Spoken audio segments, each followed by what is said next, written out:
Dear Babul, I wish we were together today, but sadly we're not. For this reason and many others, let's write poetry, I thought. 11 years is a long time to not celebrate today together. For this reason and many others, I hope this makes you feel better. I'm sorry I couldn't be with you when you were diagnosed with cancer. You wiped my tears from a distance and said, prayer is the answer. I pushed past my tears and prayed hard for your recovery. And when you beat the deadly illness, life was a brand new discovery. I am sorry for all the hard times you had to endure in life, for all the sacrifices you made as a mum and a wife. You'd always laugh and smile through good times and bad, your sense of humour on point, hardly upset or sad. I recall your tired days from working 2 jobs, with bills to pay and children to look after.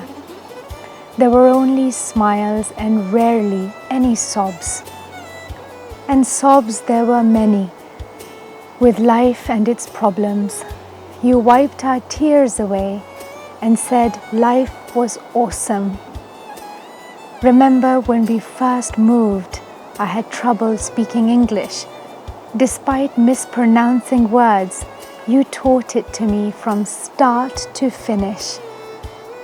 My beautiful collection of Roald Dahl and lovely Enid Blyton books, those amazing stories and tales would have me on tenterhooks. Also, the art of gol rotis, I learnt to make them at age 9. They were a bit crooked first, but then turned out fine.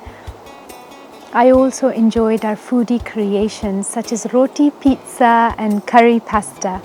It increased my love for ethnic recipes. Our time in the kitchen always passed faster.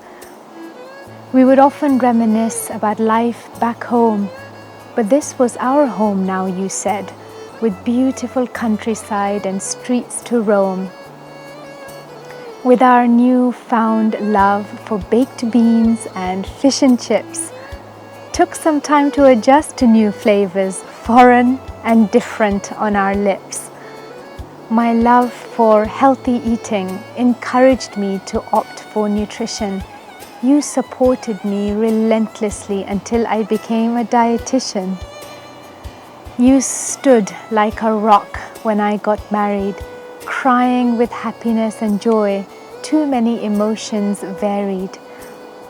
And you cradled my first child as I scrambled to finish my degree. I'm here for you, you said, so I'd study and work carefree. When my husband and I argue, you remind me of his patience, and I ponder upon your wise words, always my motivation. Sometimes I think you love him more than me, but you laugh and shake your head and jokingly disagree. I miss our chit-chats and your motherly hugs, also your kadak lachi chai in our traditional mugs. My favorite bonding time are our Islamic talks in balmy summer air, perfect way to detox. Remember when we witnessed Hazar Imam the Aga Khan? What a beautiful sight it was from dusk till dawn. You've taught me so much, from cooking, reading and writing, to experiencing life fully without contempt or fighting. You taught me self-respect and how to stand up for what's right. It got me in trouble a few times, but earned me respect despite. You taught me to prioritize character over looks. Such an important lesson, one for the books. I understand more now, being a mother myself. These lessons are often learnt and not found on bookshelves. You are so courageous, so brilliant and kind. You're one in a million, a mother hard to find. Your charisma lights up the room and laughter fills the air. You make us feel at ease with no fear nor care. I aspire to be like you, my hero, my mother, and hope I can be successful. There is only one you, no other. Thank you for being a brilliant nanny to my offspring, for teaching them 99 names of Allah, the knowledge a grandparent brings. I am so grateful to be your child.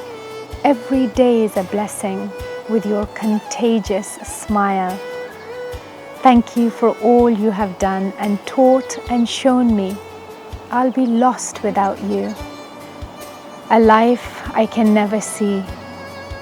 I will always need you, regardless of how old I get. Children always need their mums, without a doubt, I bet. Thank you for being the best mum. I wish you didn't live far away. I miss you and love you, Babul. Happy Mother's Day.